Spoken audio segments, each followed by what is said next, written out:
Okay. Begin. Hello, my name is Chris Sagarin. And I'm Tyler Patterson. Our composer is Ludwig van Beethoven.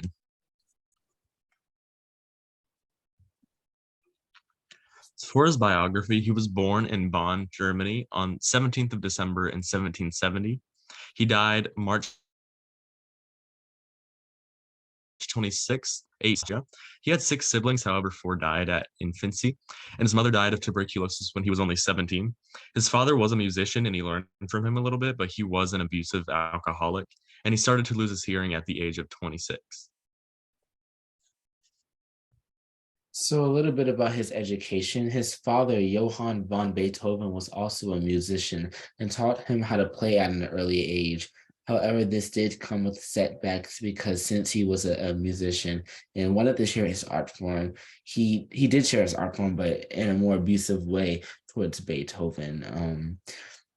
Later on in life, when Johann realized that his teaching has gone to its maximum capacity, he got another teacher, Gottlob Neef, which was his first teacher who really taught him music. That really was his father. And later on in the 1780s, while Beethoven was still a kid, he ran into Mozart, which at the time was a really big composer in Austria and actually pretty much just the world. And he had the opportunity to play for Mozart. And then in 1792, he was permanently moved and studied with Joseph Haydn. Now, Beethoven's style of music, he created piano trios, symphonies, ballet music, concerto, string quartets, overtures, mass, which is church-style music, and he even created one opera. Now, in the 1790s through 1802, he was really following the guidelines created by Bach and Mozart, but he kind of created his own little period, and after 1802 through 1814, known as the middle/heroic period, where he made a majority of the work, and he experimented with a lot of unacceptable keys within the music world. Now, after 1814, this was his late/experimental period where he pushed the boundaries of classical music and exhumed his forward sense of musical development. So the first piece that we have for you today is Symphony Number 5. Since it's Symphony Number 5, well, we get into the analysis after we play the video, actually.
So you'll typically hear this composition and piece of music in movies, and it's sort of kind of portrayed in a comical scene, per se. It's very up tempo, and it's going to be in a very up tempo comical scene. You'll see it in a lot of Disney franchise and a lot of popular movies like The Breakfast Club and the Charlie Brown series. And as you may not know like the actual name of the song, but this is a song that usually anybody can just sort of kind of hum on a day-to-day basis if they wanted to. Now, this is the next work we have by Beethoven. It is his Moonlight Sonata. And so we're going to play it and then we'll dive into our analysis.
So this sonata is really popular among composers and modern players. However, it's not too popular in the non-musical world.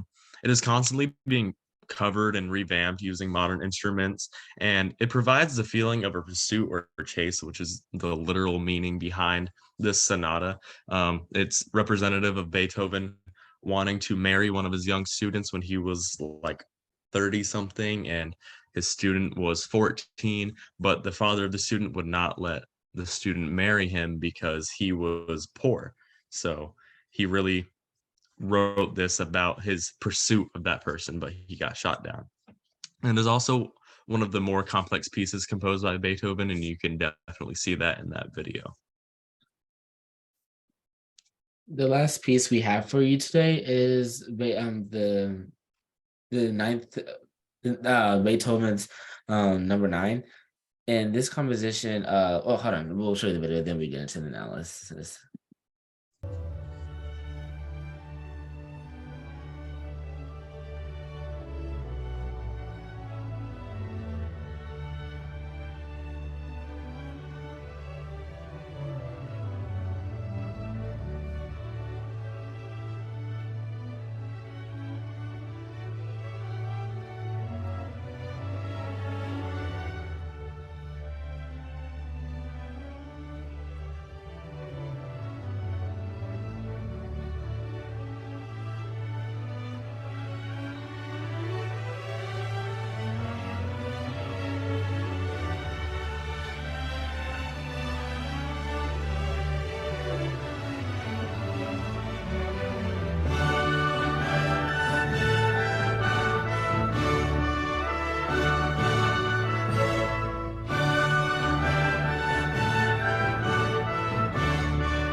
So this composition is one of Beethoven's most popular pieces ever made, and it's consistently used in modern media. It is also used to portray beauty and elegance in the scene or setting. This piece specifically, Ode to Joy, in this because it's each of its pieces are like hours longs, but it's sectionalized. It's called Ode to Joy. And it's one of his most well-known compositions, and it can be found in Charlie Brown, and, I will say Charlie Brown does use a lot of pieces from Beethoven. It heavily exhumes on the, use of Beethoven throughout their series, and they also use it in, the action movie Die Hard. That is the end of our presentation. I would ask you if you had any questions, yet we are not in your classroom and there's no students in there. So if you have any questions, ask Google. Thank you. We did it. How do Uh, you? I'm gonna sleep so bad. That's not a screen. Oh, but it's still recording.